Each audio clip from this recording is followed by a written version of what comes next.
Assalamu alaikum fam, hope you're doing well. So, we're going to continue our reading of Thomas Hobbes' Leviathan, and he is one of the Enlightenment thinkers, he's called. Very well known, talks about the state of nature, it's nasty, brutish, and short. He has more of a darker opinion on how humans behave in certain circumstances. So, his text is very relevant, and he's pretty much studied by a lot of people. So we're in chapter 11 still, and this was about the differences of manners, okay? And remember that his mannerisms are like small morals, civility, peace, unity. It's not the same manners as like, oh, make sure you don't burp at the dinner table or something like that. Okay, let's begin. So that in the first place, I put for a general inclination of all mankind a perpetual and restless desire of power after power, that seetheth only in death. Well, that's an opener. So he contends here for us that humans have, he says all mankind, have a deep intention towards perpetual and restless power mongering. So he really has this emphasis of, well, humans love power, and that can never be not there, essentially. And cause of this is not always that a man hopes for a more intensive delight than he has already attained to, or that he cannot be content with moderate power. So here, you already see the point of, they want power, but they don't want just content power. It's almost like absolute power, right? But because he cannot assure the power and means to live well, which he hath present, without the acquisition of more, and from hence it is that kings, whose power is greatest, turn their endeavors to the assuring it at home by laws.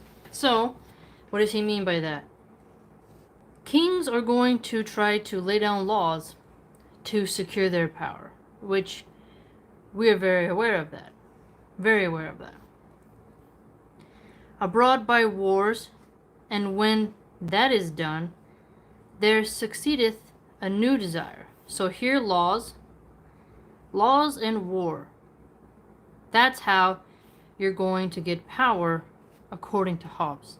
So the way in which he views humankind is that they have a deep desire to have power, and not just moderate power.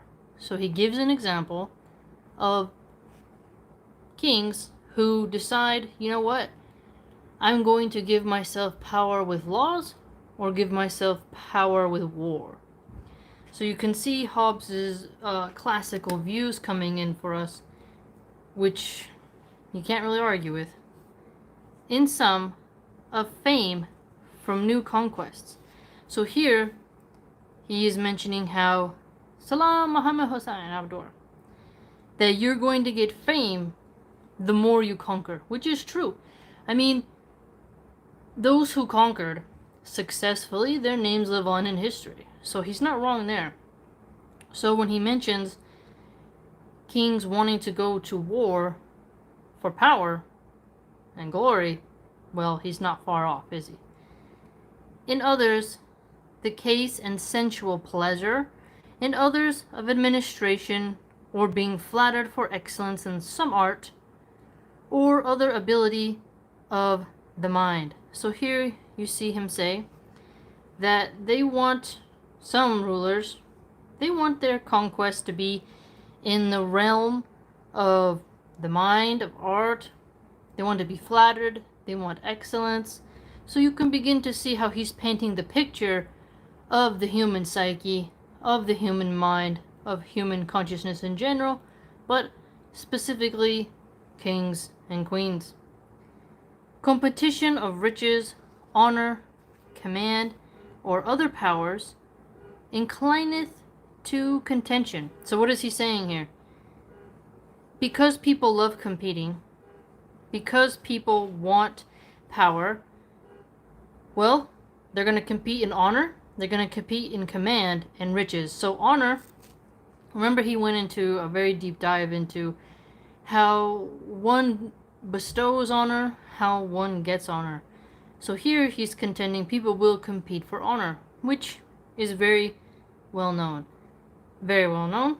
And then here, obviously, he says people will compete for riches, which we are very familiar with monarchs and other humans competing for riches, right?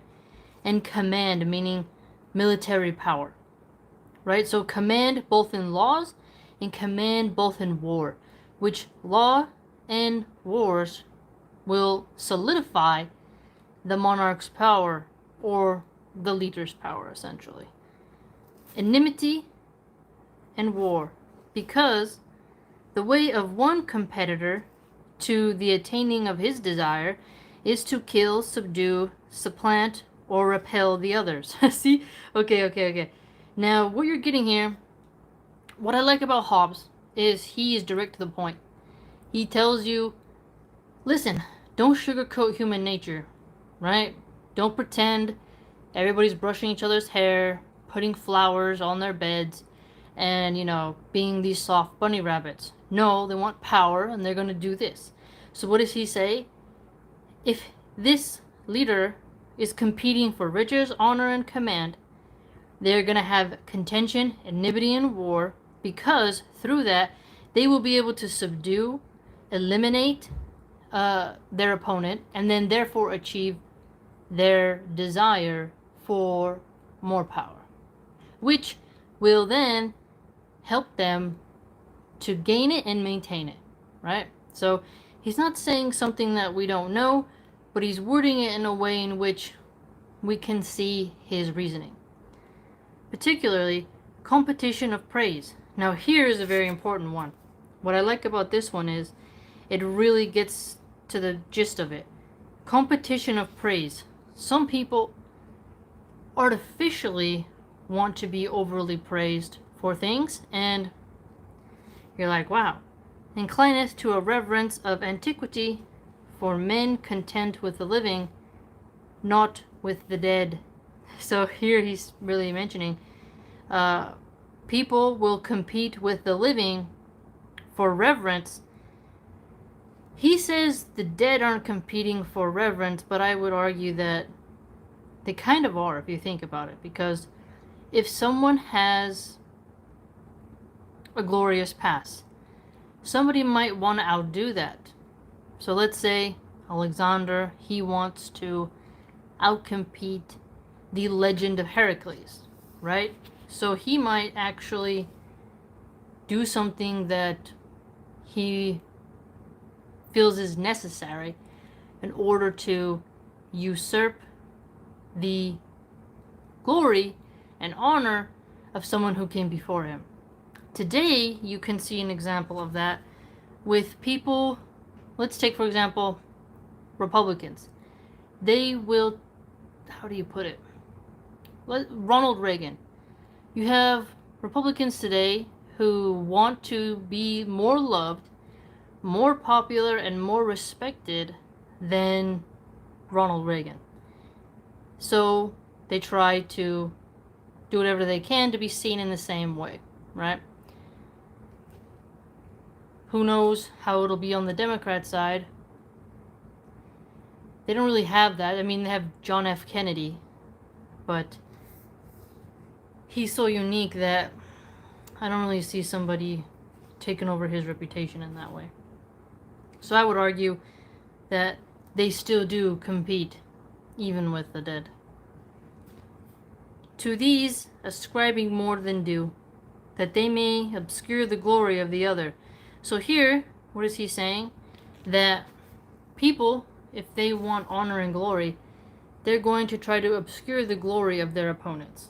And you have to recognize that, yes, they most definitely do, right? Desire of ease and sensual delight disposes men to obey a command of power, a common power. Yeah, a lot of people do want ease. A lot of people do want that sensual desire, so they will do what they feel they need to do in order to achieve that. Because by such desire, a man doth abandon the protection might be hoped for from his own industry and labor. Fear of death and wounds disposes to the same, and for the same reason. So he contends fear of death and fear of wounds is going to help people to kind of obey a common power. Because they want to be comfortable, right? They want ease. They will go into battle, but it's more about duty than desire, unless they're really like into fighting. Disposeth to the same, and for the same reason. On the contrary, needy men and hardy, not contented with their present condition, as also all men that are ambitious of military command, are inclined to continue the cause of war, and to stir up trouble and sedition, for there is no honor military but by war. So that's a good point. If you want honor in the military, the only way you can get it is by engaging in a militaristic activity. So he's arguing that, oh, this is really potent if you really think about it. So someone who wants military glory is not going to be happy with the present condition.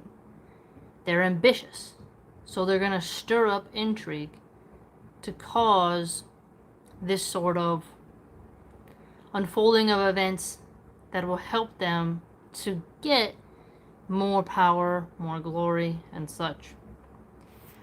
And they're going to gain that glory through war. Nor any such hope to mend an ill game as by causing a new shuffle. Notice how he worded that. A new shuffle. Causing a new shuffle. A skirmish. Battle. Something like that. Desire of knowledge and arts of peace inclineth men to obey a common power, for such desire containeth a desire of leisure, and consequently protection from some other power than their own. So here, people wanting knowledge, people want the arts of peace. Well, they're going to have a common power to protect them so they can get that, because they recognize that they can't get it on their own. So what have you seen so far? He has said desire of ease, desire of knowledge. Now he's getting into desire of praise. Disposes to laudable actions, such as please them, those whose judgment they value. So he's saying here essentially, if somebody values someone's judgment, they're going to try to get some praise from them. There's something they will compete for honor. And naturally you'd know that if they want that person's praise, it's going to be some benefit to them, which will help them with their power and their honor. For those men whom we contemn also the praises. Desire of fame after death does the same, and though after death there be no sense of praise given us on earth, as being Jove's, that are either swallowed up in their unspeakable joys of heaven, or extinguished in the extreme torments of hell. Yet it is not such fame vain, because men have present a delight therein, from the foresight of it. So here he said what? Present delight therein isn't apparent, but it's the foresight of it. Meaning, people are thinking about the glory after their death, but they won't be around to see that glory. Right? So he's getting at the human desire here, which is pretty potent.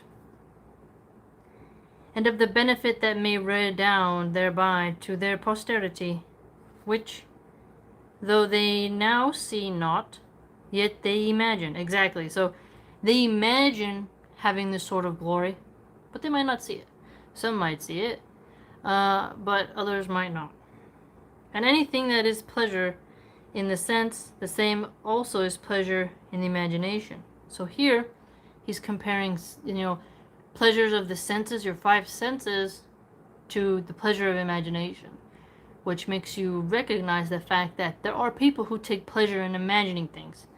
One prime example of that would be the way in which we contemplate Jannah. So here, what he's done so far is broken down human psychology quite extensively. And you begin to sympathize and agree with much of what Thomas Hobbes, has said for us. So remember, competition of riches, honor, command, and other forms of power are things that people will try to attain, and they will kill, subdue, supplant, and everything they can in order to get that, he says, right? They want to, he says, obscure the glory of others. He said obscure the glory of only the living, whereas I feel they also want to do it of the dead, right? To usurp a reputation. To have received from one to whom we think ourselves equal greater benefits than there is hope to requite, dispose us to counterfeit love, but really secret hatred, and puts a man into the estate of a desperate debtor. So notice how he said, puts a man into an estate of desperate debtor. Really just kind of highlighting this sort of desperation, which you can recognize in the sense of they want to achieve their end so bad that it's almost taken a toll on their disposition.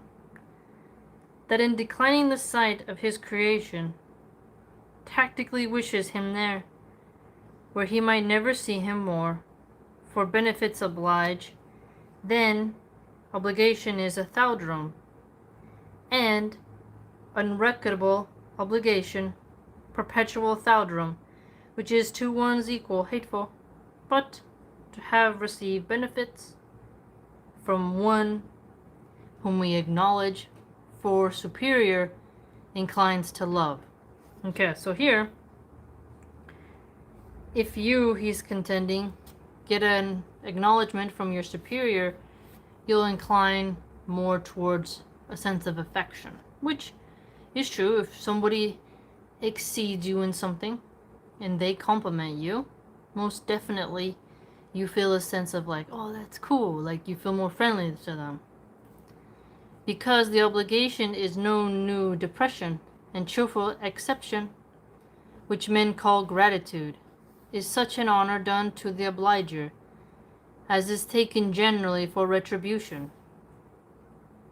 Also to receive benefits, though from an equal or inferior, as long as there is hope of requital, disposes to love, for in the intention of the receiver, the obligation is of ad, and service mutual. Okay, so if there's good intentions, there's mutual reward, because one isn't hoping for the destruction of the other with bad intention, right? Because if the one who has bad intentions wants something bad to happen and it doesn't, they'll be like upset because the person got it, or they'll be happy while the person's not.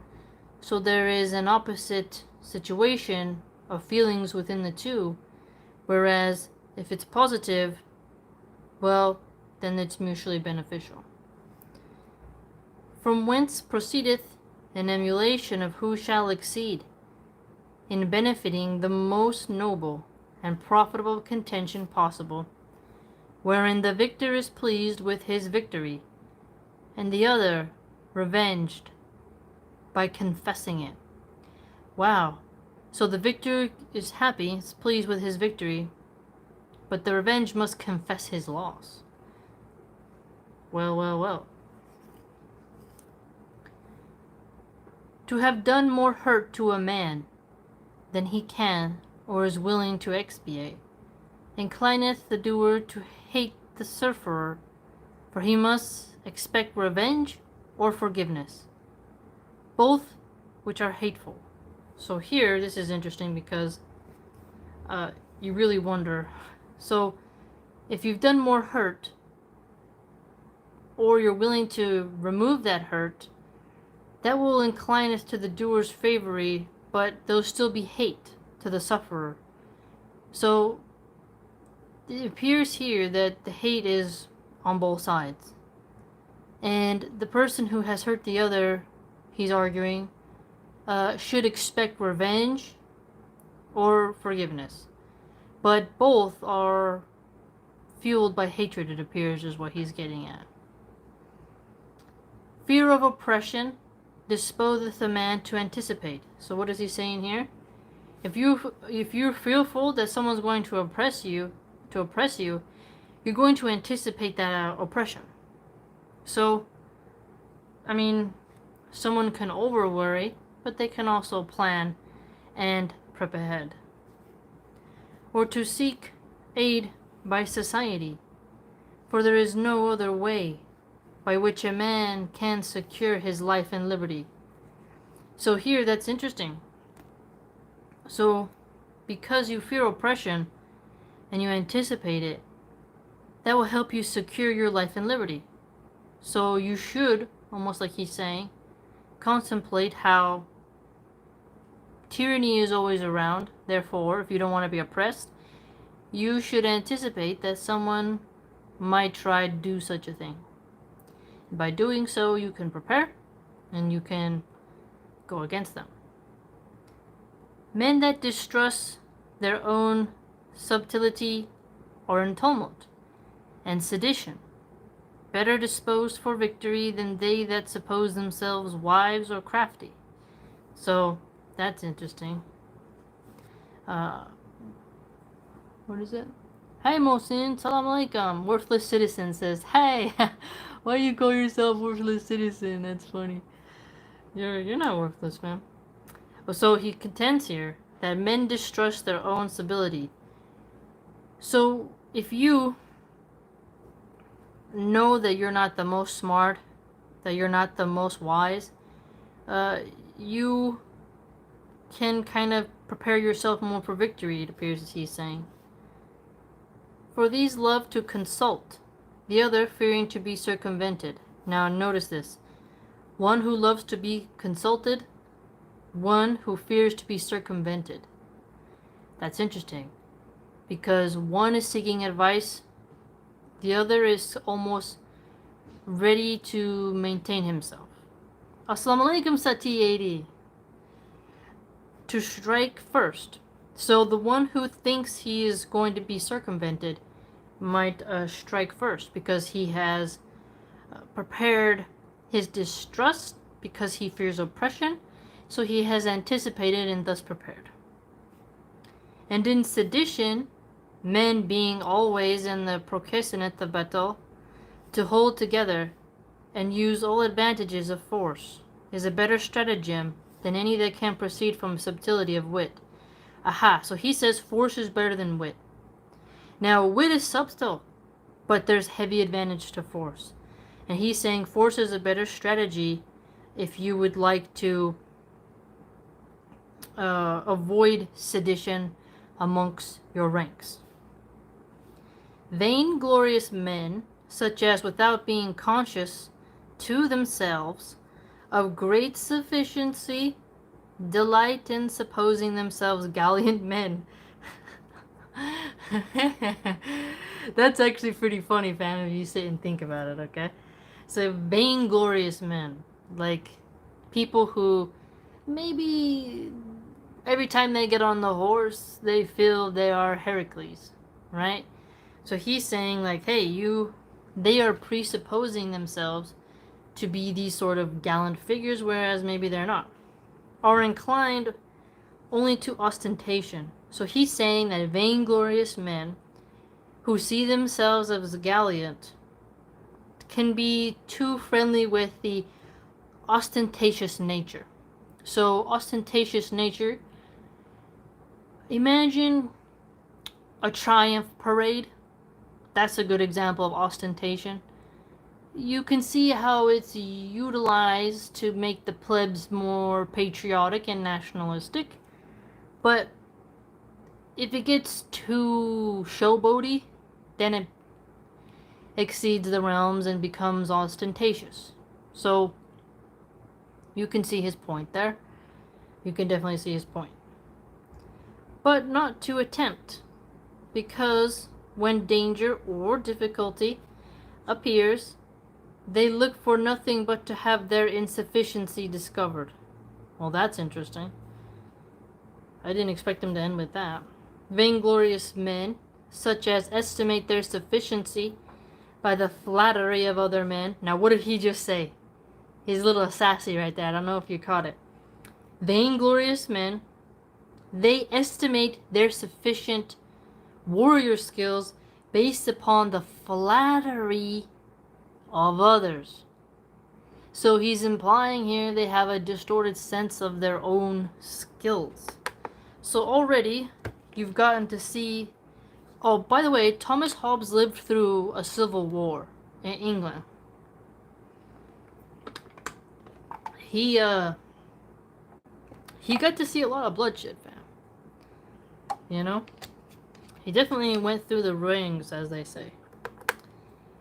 Or the fortune of some precedent action without assured ground of hope from the true knowledge of themselves. So he contends that if you measure yourself in terms of flattery, you're not really on sure grounding. You're not on sure footing. You're going to kind of either basically underestimate yourself in some circumstances, but most of the time overestimate your abilities because you're vainglorious and you tend towards ostentation. Or inclined to rash engaging. So what did he say here? Rash engaging, meaning, let's say the general has told him, hold the line. Hold the freaking line. And this soldier, let's say he's in the front ranks and he's like, yeah, I want to go. But the lieutenant hasn't given the signal, right? And this warrior, he's gung-ho. He's like, you know what, I'm just going to go for it. And let's say he fires the shot. Let's say he's an archer, right? He's a cavalry archer. And he fired the shot, which let the other side know, okay, it's time to engage, right? Because sometimes there's a bit of a standoff to where the lieutenants on both sides, the generals, the commanders, they're estimating which moves they're going to do, right? So he's contending that the vainglorious soldiers, they will be rash to engage. So they're going to tend to be too quick to want to engage in battle and not wait for the command of, their leader, because they want glory, they want power, and they've been flattered a bit too much, right? So you can see his point here. And in the approach of danger or difficulty, to retire if they can. So here what he's saying is, they're quick to engage and quick to leave. So he's really taking a jab at the style of soldier. The one who loves flattery, they really haven't discovered what they're efficient as. They tend towards ostentation. They haven't really examined their sufficiency in warrior skills. They'll be quick to engage, but when danger actually arrives or something difficult arrives, they're going to retreat. So he's really, saying, hey, you got to watch out for these kind of soldiers. Or commanders, right? Because, not seeing the way of safety, they rather hazard their honor. So here, this is a very cool point. Because they care about their honor. They don't want to lose. So, what is he saying here? Vainglorious men care more about the image of their honor than about safety. So they're not retreating because they say, okay, this is the safety of the battle lines. I need to go because I don't want to be humiliated on the battlefield by a better warrior, and this is too difficult, and I want to have an easy win because I like flattery, and he hasn't really measured his fighting skills. He's very psychological, very psychological, which may be salved with an excuse. So here, what did he say? The soldier will give an excuse to maintain his honor on why he decided to leave the battlefield. But Hobbes is saying, well, we know why he left the battlefield is because he was just not sufficiently an actual good warrior. He thought himself gallant, he thought himself glorious, but in fact, he was not. Right? He really lets you know. Then their lives for which no salve is sufficient. Men that have strong opinion of their own wisdom in matter of government are disposed to ambition. Well, that's true. So, if when he's talking about government, he's talking about elected officials. Well, I guess you wouldn't say elected, appointed, because, you know, he's he has a monarchy, so there's feudalism. So maybe somebody getting knighthood or something like that. But he's contending that if someone has a strong opinion that they are wise, they will also have ambition, he contends. Because without public employment in council or magistracy, the honor of their wisdom is lost. That's a cool point, right? He's contending if someone feels themselves wise, they will have ambitions to go to the government. Why, he says? Because they want to have a magistrate position or a counseling position. So they don't want to lose having all that wisdom. They want to be employed, appointed, set in a position that will then be, good for their skills, right? And therefore, eloquent speakers are inclined to ambition. So he says here for us, if eloquent meaning somebody who's really good at rhetoric, they're good at, orators, right? They will also be ambitious as well, because it's pretty natural, right? Wait. Worthless citizen says, I'm probably going to listen to you a lot. MashaAllah. Sahil says, MashaAllah. Assalamu alaikum, everybody. For eloquence seemeth wisdom, both to themselves and others. That's true. We do have that tendency, right? That if someone's good at speaking eloquently, we assume they're smarter than they are. There's a joke that people say to Americans, it is true. Anyone with a British accent is thought to be smart. I'm guilty of this as well. Well, like the first time you actually meet someone who's British, now, no, right? I met so many people, you're like, they're just like us. But I remember being young and hearing, someone, from England, they talk in that British way. You're like, whoa, they speak like old-fashioned English. You're like, they must be smart. So Hobbes has a point, like we do that. Like we do that. Like if somebody's like just a very potent orator, or like, it must be know what he's talking about. But then remember, Socrates and others, Plato as well, pointed out the sophists and how they would teach rhetoric skills and they were just lying. And that's why logic and, philosophy in terms of dialogue was beneficial to get down to definitions, follow strings of reasoning, right? Formatting arguments to see what was the point of such thing, right? Jewish people are really good at, I think it's because the rabbis, they do that, just like, they do these tracks of like reasoning.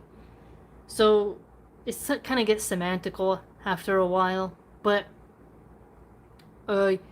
someone could be nerdy and be a bad speaker, and someone could be good at speaking and not say anything. Oh, okay, a good example? Gavin Newsom. Gavin Newsom, the governor of California, is a prime example of a sophist who's good at rhetoric, but he's saying nothing. Or Pete Buttigieg, Pete Booty Butt. He says the most platitude cliche things that sound very beautified, but you're not saying anything. Let me give you an example. So someone says, so we are for the good in humanity, and we won't support. No, we won't support those against us because, see, we care. We care about the earth. Who do you care about the earth? The earth is the earth. And the earth is special because it is the earth. You see what I'm saying? Like, okay, I don't know. You have to go watch how some of those very trained, like, formulaic speeches that politicians give, right? Yes, Eti, good examples. So, like, pay attention to it, fam.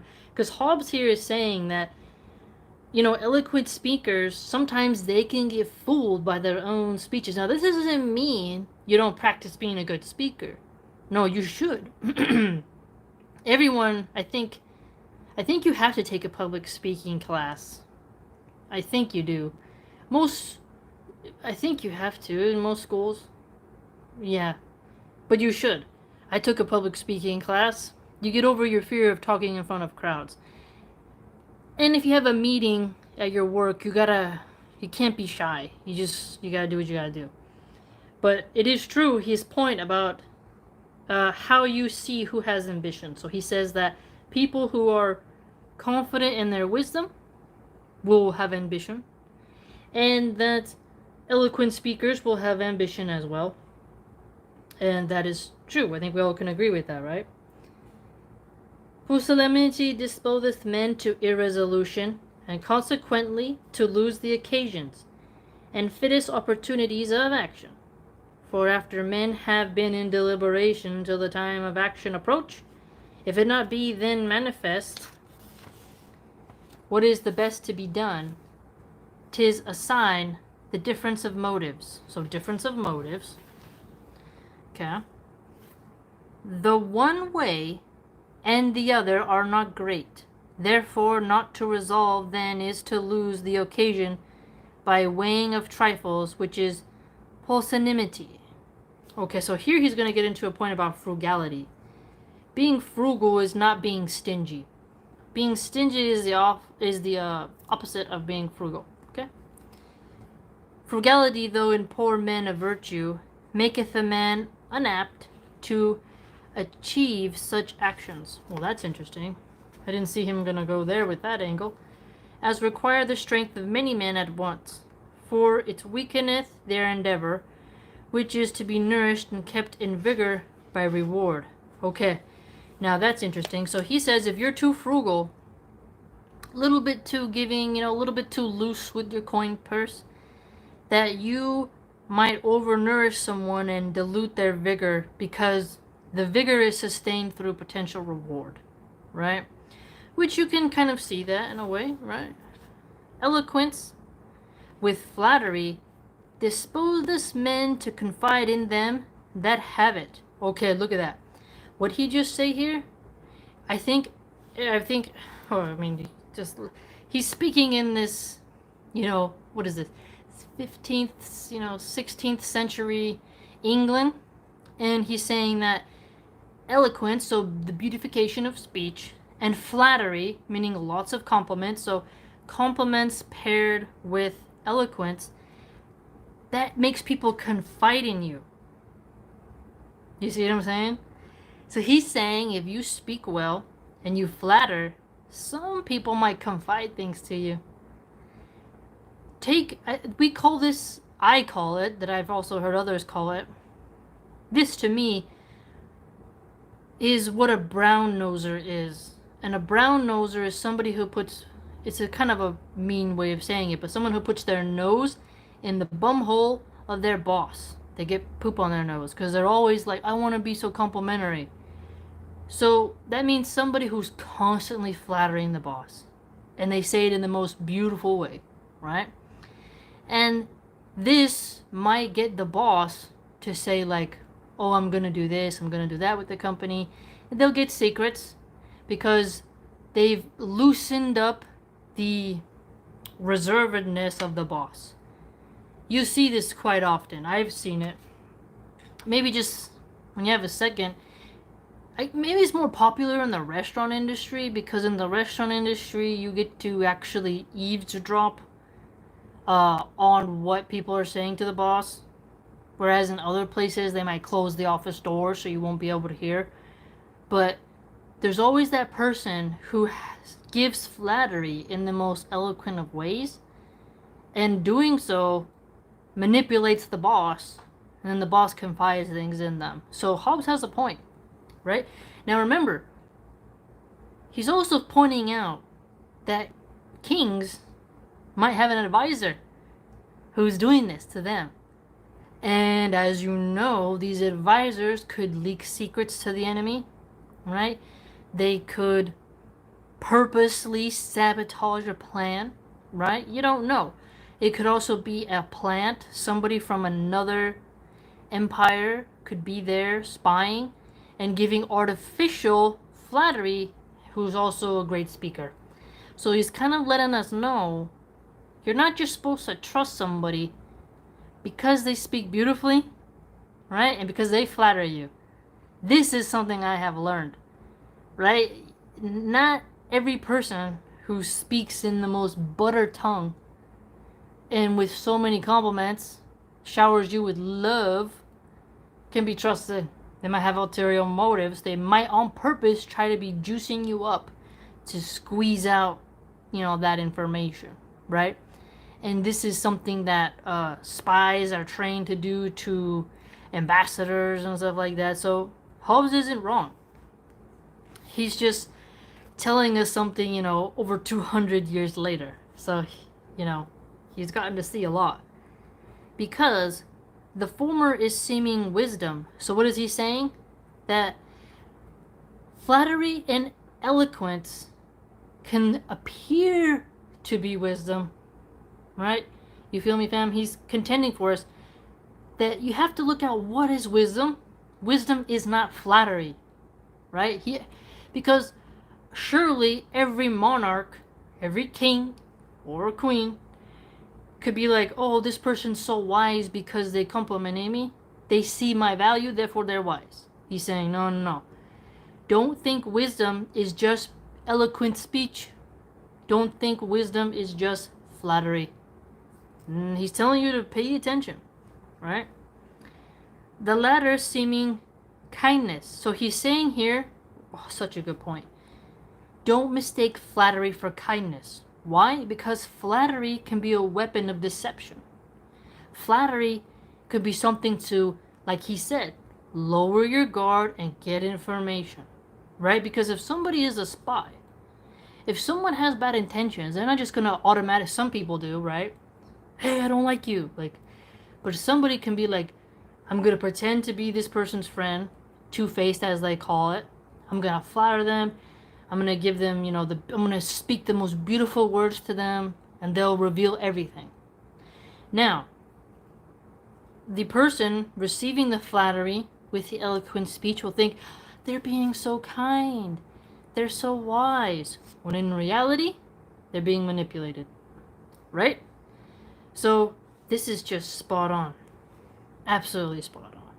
I mean, really interesting. So he talked about frugality, how it can actually overnourish a person and they won't want to seek reward, because to seek reward you need to be vigorous and to go into an endeavor of striving. And if people are always giving you, you won't strive. So he had a very interesting point there as well. So he has broken down so much for us in this episode, fam, that we've done together. And his points about vainglorious men were spot on. I mean, just absolutely brilliant. But alright, fam. We dug into it deeply. It's time for me to go do Isha prayer in a couple minutes. I wanted to do some episodes with you, and I hope you learned something. Hobbes is relevant even now. hundreds of years later. So indeed, alhamdulillah, I hope you learned something and you can go look up at the stars and think about what he said. Alright fam, have a good night.